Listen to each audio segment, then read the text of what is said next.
We're back. Know the difference with Annex Wealth Management? You know, as Dave Spano says, politics and economics do collide. Today's show about reviewing what we know now post-election and the possible impact on your planning. Annex is a fee-only fiduciary that assists our clients with investment, retirement, tax, and estate planning, and what might happen with estate planning. Amy Kiiskila is Director of Wealth Strategy at Annex. Welcome back. Hi, Danny. Brian Jacobsen is our Chief Economist at Annex Wealth Management. Yes, Amy, thank you so much for being here. I've had the pleasure of working with you for quite a while, and you are my go-to person when it comes to estate planning issues. I'm sure you've had a lot of questions over the last year about estate planning. I mean, you always do, but especially in an election year. How do election results impact estate planning? It's a great question. There has been a lot of conversation around it. And interestingly enough, estate taxes were not really a key topic on the campaign trail. Now, Donald Trump has talked about lowering taxes. He's talked about making the Tax Cuts and Jobs Act permanent. So that certainly has an impact on estate planning. As we start to think about what that means, it's maybe helpful to start with current landscape. So we are living under the Tax Cuts and Jobs Act, which gives us those very high estate tax exemption amounts, currently $13.61 million. Wow. So a married couple their assets have to be over $27 million before they're even thinking about paying estate taxes. Now, the Tax Cuts and Jobs Act, Brian, as I'm sure you know, is scheduled to sunset at the end of 2025, which means then those estate tax exemption amounts would be cut in approximately half. Yeah, so it really, I mean, that's a huge issue as far as with estate planning, what you do now versus can you wait? Now, given the election result that we had, it's a Republican sweep. What do you think is going to happen to the estate tax now? Like, will they let that sunset? Now, a couple of likely outcomes. I would say that is one possibility, right? They could just let the year play out and let the Tax Cuts and Jobs Act sunset. Probably looking less likely now with a Republican sweep, but we can't completely take that off the table. Sure. Probably more likely is that we'll see some movement to either extend Tax Cuts and Jobs Act or to maybe make it permanent prior to the end of the year.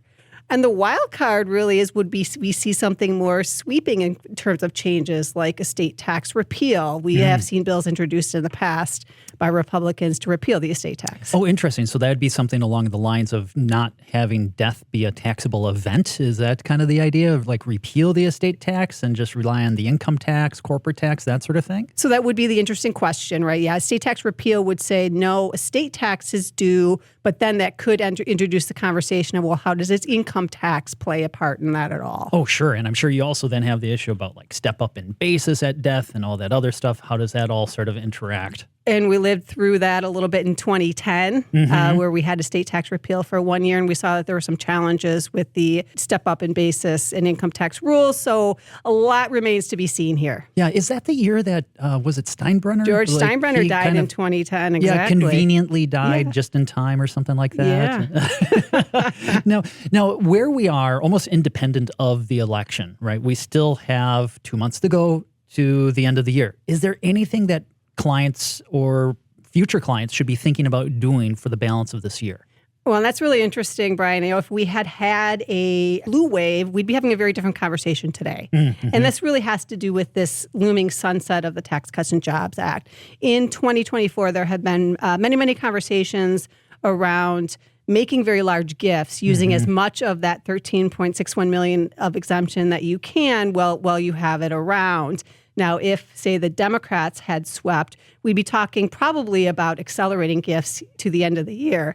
Now, with a Republican sweep, less likely to really say you need to put your foot on the gas to do something by the end of the year. I would also say, though, don't pump the brakes. Yeah. There is a lot to be known yet. And so certainly still have conversations with your team of advisors around, does it still make sense to do some of this more sophisticated planning, to make gifts?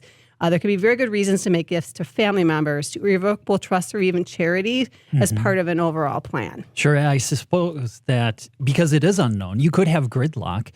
It's not as though it's like a veto-proof majority in the Senate. We have seen that foot dragging before.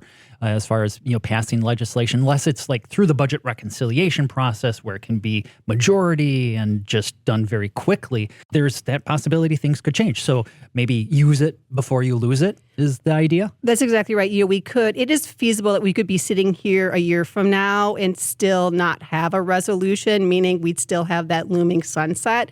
And if you wait a year from now to start these conversations, it may just be too late to do any type of complex planning. Sure. Now, in terms of estate planning over a long-term horizon, how do you approach that? Because, God willing, people are going to live through multiple presidents, right? And rules will change all the time. How do you deal with that?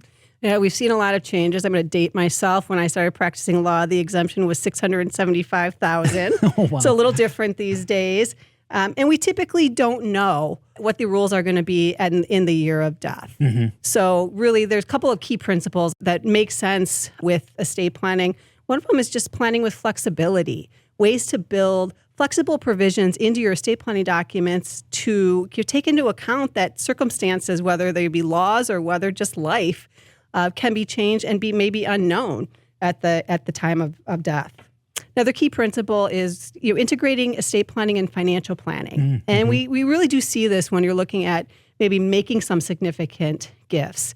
Important to take a look at the financial plan and really answer that question, can the gift be made and still keep enough cash flow to support the desired lifestyle? Sure. I suppose if you give it away, you no longer get the fruits of that gift. That's exactly right. And so, knowing, having that confidence to say my plan still works, Sure. I can give it away, still live the lifestyle I want, can give you that boost you need to make an important decision, a big decision at a time when circumstances may be unknown. Amy Kiiskila is Director of Wealth Strategy at Annex Wealth Management. Thank you. Great stuff. Thanks, Danny. Dr. Brian Jacobsen, our Chief Economist, he hangs out. This is Money Talk, the Annex Wealth Management Show, Saturday, November 9th. We're going to be right back on 620 WTMJ.